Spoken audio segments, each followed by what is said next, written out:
بداية إن شاء الله بالصلاة والسلام على نبينا محمد عليه أزكى الصلاة والسلام. اللهم صل وسلم وبارك على نبينا محمد وعلى آله وصحبه أجمعين. اليوم غنحضر معكم البريوات ديال اللوز. عندنا هنايا نص كيلو د اللوز. انا من المقادير غنقسم المقادير. عندنا هنايا نص كيلو د اللوز مسلوق ومحمر في الفران، كندهنوا له الزيت وكندخلوه في الفران حتى كيتحمر حتى كنحصلوا على هذه النتيجه هذه. عندنا هنايا 2 مغارف ديال الزبده، كاس ديال المزهر، واحد الصفر بيضه، مسكه الحره، و200 غرام ديال السكر سنيده. كنشبرو اللوز اللي عنا اللي كيكون مسلوق ومحمر في الفران، كنخلطو في واحد الاناء مع السكر والمسكه الحره، وكنديوهم للطحانه كهربائيه وكنطحنوهم حتى كنحصلوا على اللوز معجن.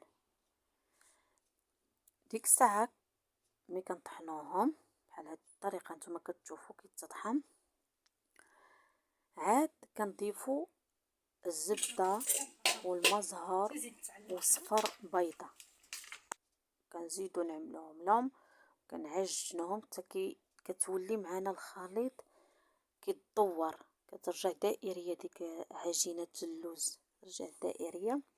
بها كنشكلوا البريوات ديالنا. اش غنقول لكم، كيجيو واعرين بزاف واعرين بزاف.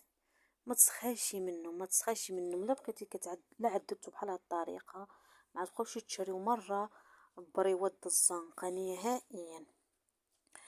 تحتفظ بيهم في شي بواطه، ما كيقصح وما كيرطاب وما حتى شي حاجه، كيبقاو كيما النومه اصلا، تيبقاو كما تساليهم في بلاصتهم.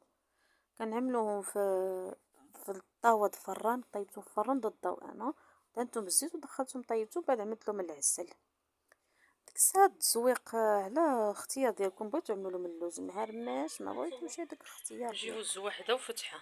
اشتركوا معنا ودعمونا وعملوا لنا فتحه قرب لايكات الكاميرا. باش يوصلوكم كل جديد. وبالصحة والراحة، اللهم أديمها علينا نعمة وحفظنا من الشر. نتمنى لكم تجربوهم.